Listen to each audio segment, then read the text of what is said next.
What's going on, guys? Welcome back to my channel. I am here with the box office numbers. It's time for Weekend Watch. Tron Ares did debut at #1 with $33.5 million domestically and $60 million worldwide. Now, to me, these seem like solid opening weekend numbers, but for the industry, Disney is a little bit disappointed because these numbers just were not what they expected.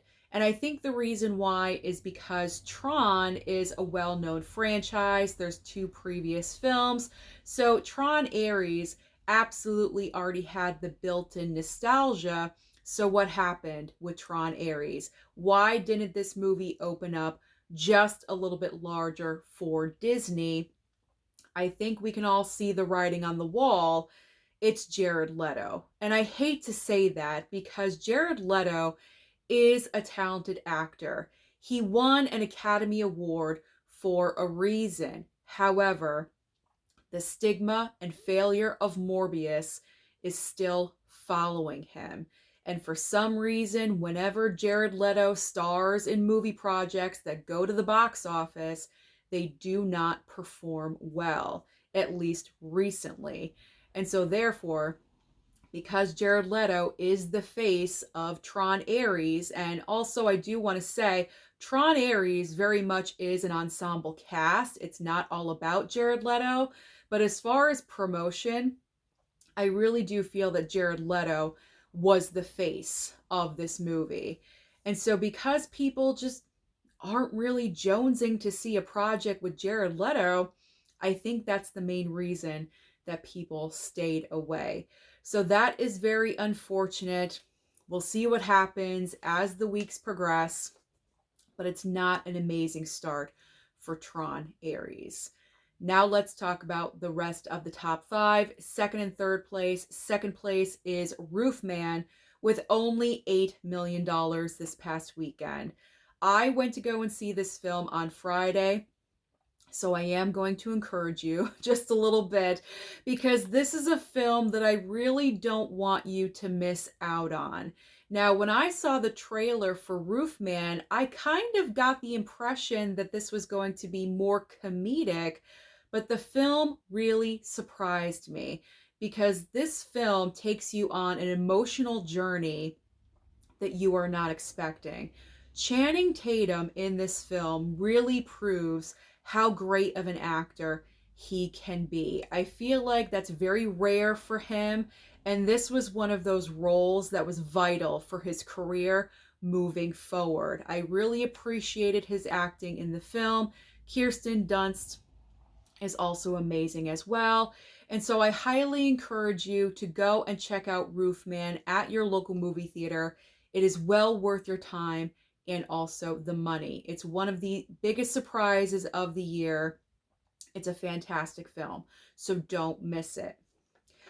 Third place is One Battle After Another with $6.6 million, and worldwide the updated total is $138 million.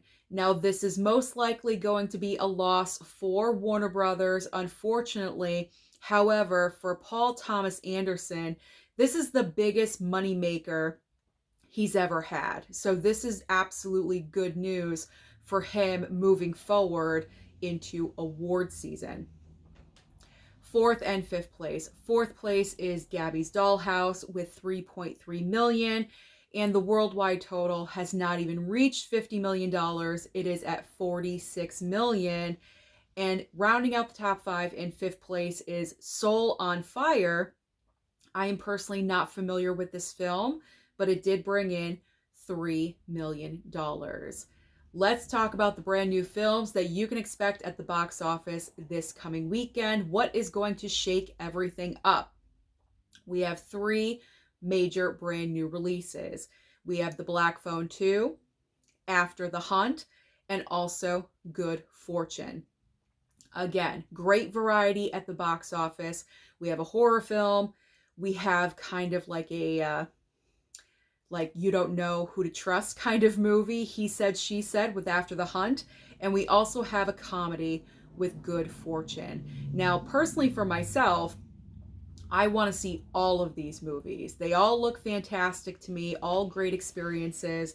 Black Phone 2 is one of my most anticipated films of the year, so I really want to check out that one. And like I said, the other two films I really want to see as well. So I'm hoping to check out all of the three brand new films this coming weekend sometime. Now, what is going to be 1, 2, 3 this time next week? Automatically, you would assume Tron Ares would maintain number one. However, I think Black Phone 2 is going to debut at number one. The reason why I say that is because we are getting closer to Halloween. So that is one reason. People want a scary movie to watch. So I think that is also a factor. Another factor is, if I remember correctly, the first Black Phone film performed very well at the box office. And so because of that, I think that is going to equal a number one for Black Phone 2. So number one, Black Phone 2. Second place, I will say Tron Ares. And third place, I'm probably going out on a limb here, but you know what? If I didn't, I wouldn't be me, right? So I think Good Fortune is going to debut in third place, because if people want something for counter programming, they don't want to see Jared Leto, they don't want to see a scary movie, they're going to gravitate towards a comedy. And so I feel like Good Fortune has that in its favor. And also the stars of the film, Keanu Reeves, everyone loves Keanu. Seth Rogen is very hot right now because he just won a bunch of awards for the studio. So I feel like Good Fortune definitely has, some, not necessarily word of mouth, but it's got some traction, I guess, behind it. That's a good word, traction. So first place, what I say, Black Phone 2. Second place, Tron Ares. And third place, Good Fortune. Now let's talk about streaming, because as I always say, there's always options on streaming for you. Over on Netflix, we have the debut of I Know What You Did Last Summer. If you missed out on this legacy sequel in theaters, you will be able to stream this coming week. And I am going to be open-minded because I went to go see this at the theater. I absolutely hated it. And I also hated what they did to our legacy characters. But I'm going to be open-minded. I will rewatch the film at home. My mom really wants to check this one out, so we will watch that one together. But I do not think my opinion of this film is going to change. There's also a brand new animated film called The Twits. Now, over on Hulu, I believe this is a limited series called Murdaugh, Death in the Family. There's also 40 Acres. This was a film that quietly went to theaters, didn't really do anything. It's starring Danielle Deadwyler, and she's always an actress I keep my eye on, so I might want to stream this one as well. Now, right now, it's all about true crime and serial killers in the month of October, and Peacock has its own, focusing in on John Wayne Gacy. So we have Devil in Disguise, John Wayne Gacy. Now, I recently watched the Ed Gein story on Netflix. I personally loved it. I thought it was amazing. I'll talk about that more in what I watched next month in November, but I really enjoyed it.